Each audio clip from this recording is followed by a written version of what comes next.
नमस्कार, times of Swaraj में आप सबों का स्वागत है। मैं हूं संतोष सिंह और टाइम्स ऑफ स्वराज में हम आज बात कर रहे हैं एक ऐसे मुद्दे को लेकर जो मुद्दा फिलहाल पर्दे के पीछे से चल रहा है। उन्हें पब्लिक डोमेन में आने में थोड़ा वक्त लगेगा, थोड़ा समझने में भी वक्त लगेगा, क्योंकि ये अभियान ठीक उसी तरीके से चल रहा है जिस तरीके का अभियान चलाने का आदी रहा है संघ। जी हाँ, संघ आप एक अलग तरीके के काम में हाथ बटाना शुरू किया है। देखिए, संघ का काम का एक जो अपना एक तरीका रहा, वो तरीका क्या है कि इस देश का जो इतिहास है, उस इतिहास से जुड़े हुए जो महापुरुष हैं, पहले उनके छवि को धूमिल करिए, उनके खिलाफ इस तरीके की नैरेटिव बनाइए कि लोग उनके बारे में तरह तरह की चर्चाएं करना शुरू कर दें, और जब उसमें कामयाबी मिले तब फिर एक नए तरीके का नैरेटिव गढ़िए और एक नए अवतार के साथ देश के जनमानस को प्रभावित करिए, क्योंकि इनके पास अपना तो कुछ है नहीं।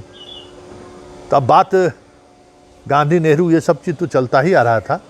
हालांकि जिस पर आप ये हाथ डाल रहे हैं उसके खिलाफ, उसको डिस्क्रेडिट करने के लिए या उन्हें समाप्त करने के लिए ये संघ ही नहीं, हजारों हजार बरस से जो ब्राह्मणवादी ताकतें हैं उनकी कोशिशें जारी रही है। हालांकि अभी तक उन्हें कामयाबी नहीं मिली है, लेकिन 10 वर्षों से इस तरीके की सरकार है, तो एक बार फिर से संघ उस अभियान को आगे बढ़ाने की कोशिश की शुरुआत की। हम बात कर रहे हैं बुद्धिज़्म की। जी हाँ, बौद्ध धर्म को लेकर जो चीज़ें दुनिया में फैली हुई हैं, भारत की पहचान बौद्ध धर्म से है, सनातन धर्म से भारत की पहचान नहीं है। ये कहने वाले जो कह दें, हमारी पहचान बौद्ध धर्म से है, भारत की पहचान गांधी से है, भारत की पहचान विवेकानंद से है, ये हमारी पहचान है। दुनिया के सामने हमने शांति का संदेश दिया। ये सनातनी को भी और संघ को भी नहीं भाता है। तो उस दौर में बुद्ध को डिस्क्रेडिट करने के लिए उन्होंने ये कह दिया कि ये राम के अवतार है। मतलब हमारे जो भगवान ने जो अवतार लिया है वो बुद्ध भी एक अवतार है। उस आइडियोलॉजी के सहारे बुद्ध के प्रभाव को कम करने की कोशिश शंकराचार्य ने की, और कम भी हुआ। भारत से तो लगभग बौद्ध धर्म खत्म हो चुका है, लेकिन दुनिया में आज भी बौद्ध धर्म उतनी ही महत्ता के साथ टिका हुआ है जितनी महत्ता के साथ भारत से वो वहाँ पहुँचा था। संघ की कोशिश है और सनातन की भी ये कोशिश रही है कि बुद्ध का जो ये प्रभाव है इसको कैसे कम किया जाए।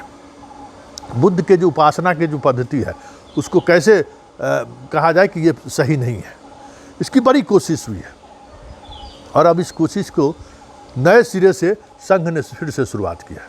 हाल ही में बिहार के राज्यपाल बोध गया गए थे और उन्होंने कह दिया कि बुद्ध कृष्ण के अवतार थे। बड़ा बवेला मचा कि भाई ये अवतार वाली बात क्या है, मतलब आप कुछ जो भी बेहतर काम करे वो आपका अवतार हो जाए। वाह रे वाह, अपना कुछ नहीं करना है, जो कुछ भी दूसरा कोई करे अगर उसका प्रभाव बढ़ रहा कर, अरे ये तो मेरा ही सगे संबंधी कुटुंब है, इनका पीढ़ी वो फलाने जमाने से हमारे ही रिश्तेदार नातेदार रहे हैं। ये संघ का एक सिस्टम भी है, सनातनी का भी यही सिस्टम है। लेकिन इधर ये हो रहा है कि अब बुद्ध को लेकर जो पहचान है भारत में, जो बुद्ध की आइडेंटिटी को लेकर जो पहचान है, सबसे महत्वपूर्ण जगह कौन सा है? बोध गया। बोध गया को कैसे बौद्धिस्टों से हम बाहर निकालें, इसकी कोशिश संघ ने शुरू की है। और इसके लिए वहाँ जो मठ, आसपास में जो मठ हैं, उस मठ पर एक अलग तरीके से प्रभाव बढ़ाने की कोशिश संघ ने शुरू की है। और उसमें राज्यपाल का इस्तेमाल हो रहा है, ये भी अब साफ दिखने लगा है। आज भी राज्यपाल जा रहे हैं उस धर्म संसद में जहाँ हिंदुत्व को लेकर, सनातन को लेकर बुद्ध को चुनौती देने की कोशिश हो रही है। ज़रा सुनिए राज्यपाल क्या कहे थे, और फिर अब ये कमान संघ की तरफ से इंद्रेश ने उठाया है। इंद्रेश 2 दिनों से गया में है, जरा सुनिए इंद्रेश क्या कह रहे हैं। स्वयं भगवान श्री कृष्ण ने हमको आश्वस्त किया है, जब यहाँ धर्म पर ग्लानि आएगी, हम भटक जाएंगे रास्ते से, तब मैं यहाँ स्वयं आकर आप सबका मार्गदर्शन करूंगा। और हमारी संस्कृति में भगवान बुद्ध को हम अपना भगवान श्री कृष्ण का अवतार मानते हैं। ऐसा है, मान्यताओं पर विरोध जताना कोई जरूरत नहीं होती। अगर किसी की मान्यता है कि हमारे आप पूजनीय पिताजी हैं, दूसरे की मान्यता आप सम्माननीय पिताजी हैं, तीसरे की आप श्री पिताजी हैं, तो रिस्पेक्ट दी गई है, इसलिए रिस्पेक्ट को एक्सेप्ट करना ये हर एक का धर्म होना चाहिए। किसी के द्वारा भी डिसरिस्पेक्ट दी नहीं जानी चाहिए।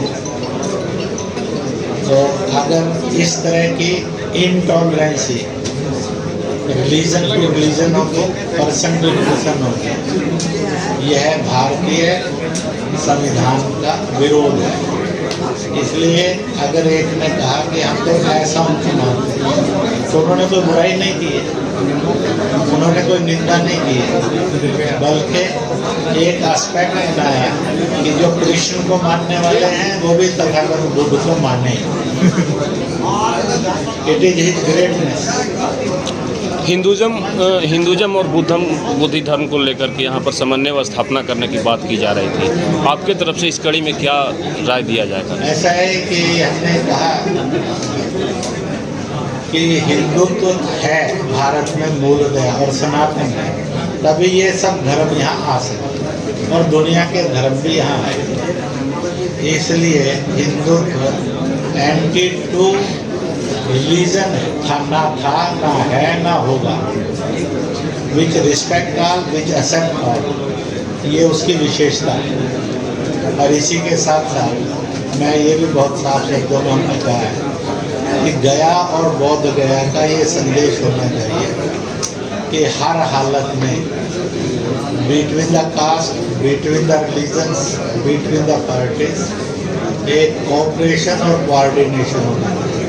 जो लड़वाने का धंधा करते हैं वो शैतान है, जो शांति और मिलाने का काम करते हैं वो इंसान है। तो आपने सुना राज्यपाल क्या कह के आए थे और अब इंद्रेश उस बात को कहाँ कितनी दूर तक आगे बढ़ा रहे हैं।